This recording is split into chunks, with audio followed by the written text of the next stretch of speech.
अब की बार हरतालिका तीज 26 अगस्त की है। गणेश चतुर्थी के एक दिन पहले आ जाती है। सहज भाषा में समझ लो तीज को। हस्त नक्षत्र तृतीया सबसे पहली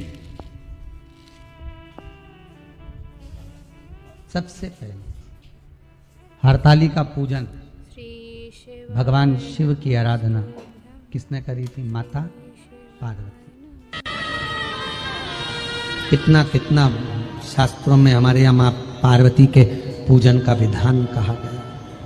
अब कोई कहे कि केवल ये नारी का उपास है, कोई कहे कि तीज का व्रत केवल स्त्री का है, हरतालिका तीज करे तो नारी का व्रत है, चतुर्थी का व्रत करे तो नारी का व्रत है, छठ का व्रत करे तो नारी का व्रत है, तीज का सातुड़ी तीज का व्रत करे तो नारी का व्रत है। ना ना ना ना, यदि पार्वती मंगल की कथा को आप पढ़ेंगे सुनेंगे तो उसमें वर्णन आता है पार्वती जी जितने व्रत धारण करती है वो पार्वती जी की माँ मैनावती हिमालय राज उनकी भी 71 पीढ़ी को पार कर देती है। और पार्वती जी खुद के ससुराल की भी जितने गण शिव महापुराण की कथा कहती है पार्वती जी के एक व्रत धारण करने से, माँ जगत जननी के एक व्रत उठाने से, तीज का व्रत अगर माँ पार्वती जी करती है तो शंकर भगवान के पास में जितने भूत प्रेत डाकनी पिशाचनी चुड़ैल भयंकर गण होते हैं पार्वती जी अपने व्रत के बल से उन भूत प्रेत को भी मुक्त कर देती है।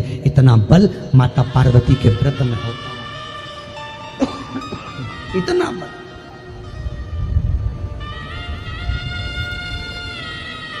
एक व्रत साधना में इतना बल होता है। पार्वती मैं तुम्हें प्राप्त हुआ हूँ, ये हरतालिका तीज के व्रत का फल है। शिव जी कहते हैं पार्वती जो नारी हरतालिका तीज के व्रत का स्मरण करती है, फुलेरा जो बांधा जाता है उसमें 5 माला से ज्यादा माला लटकना चाहिए, 5 से कम नहीं। कितनी? जैसे माला जो लटकाते हो वो 5 से ज्यादा होना चाहिए। 5 तो जया विषहरा शामली बारी दौतली देव, इससे अधिक होगी चलेगा, पर इससे कम फुलेरे के अंदर माला नहीं होना चाहिए महाराज। दूसरा फुलेरा जहां हरतालिका व्रत हो वहीं पर बांधा जाता है।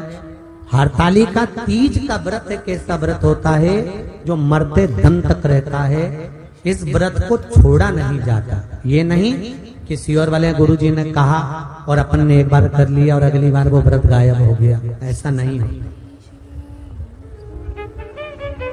हरतालिका तीज अखंड सौभाग्य के लिए, वंश वृद्धि के लिए, कार्य सिद्धि के लिए और कुंवारी कन्याएं उत्तम वर प्राप्ति के लिए, आनंद सुख के लिए करती हैं। ऐसा नहीं है कि केवल स्त्री ही करती है।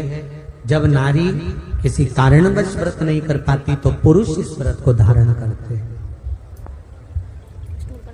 आप सब अपने हृदय से मन से इस व्रत को कर कर अपने जीवन को सार्थक बनाइएगा। जो करते हैं, कितने लोग करते हो जरा हाथ उठाइए। हरतालिका तीज इतने सारे करते हो? अरे वाह वाह, कर लो, प्रणाम प्रणाम, आपको बहुत बहुत नमन करता हूं, बहुत बहुत सारा। फुलेरा बांधते हो? नहीं। अब की बात बांधना। मंदिर में करते हो तो मंदिर में, घर में करते हो तो घर में।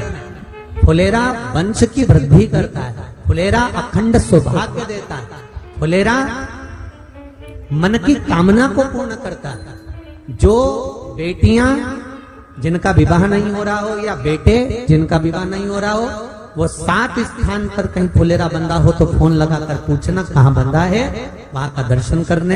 एक फूल में हल्दी कुंकू लगाकर शिव जी को चढ़ाकर फिर वहां से जाना। 7 स्थान के फुलेरे का दर्शन अवश्य करिएगा। जो व्रत नहीं करते हैं उनसे निवेदन है, कहीं हरतालिका हो रही हो तो वहां बैठकर अगर भजन हो रहे हो तो थोड़ी देर भजन गाने चले जाना।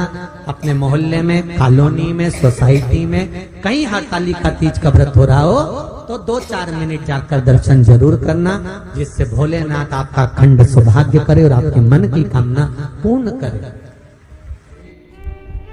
सबसे ज्यादा जरूरी है हरतालिका तीज का पूजन अगर आप कर रहे हो और हरतालिका तीज का अगर आप स्मरण कर रहे हो तो उसमें सबसे ज्यादा अगर कोई जरूरी है तो शंकर भगवान जहां विराजमान होते हैं उनके ऊपर उनकी 5 कन्याओं का होना जरूरी है। मतलब ऊपर फुलेरा बंधना जरूरी। फुलेरा का मतलब जानते हो?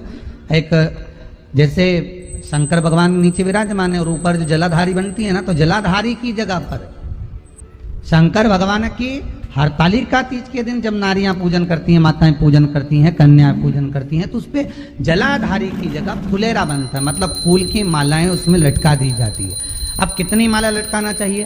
प्रयास करना चाहिए कम से कम 5 माला उसमें होना जरूरी है, और 5 से ज्यादा भी लटकाओगे चलेगा, पर 5 से कम नहीं होना चाहिए फुलेरा। 5 कौन कौन है ये? जया, विषहरा, सामरीवारी, दौतली, देव। शंकर भगवान की 5 बेटी। इससे अधिक अगर आप लटका रहे हो तो शंकर भगवान की और भी बेटियों का व्याख्यान है। मनसा है, अशोक सुंदरी है, ये शंकर भगवान की पुत्रियां। नर्मदा जी का स्मरण आ जाता है, नर्मदा है। तो ऐसा बेटियों का तो आप ज्यादा लटकाओगे चले जाएगा, पर कम नहीं।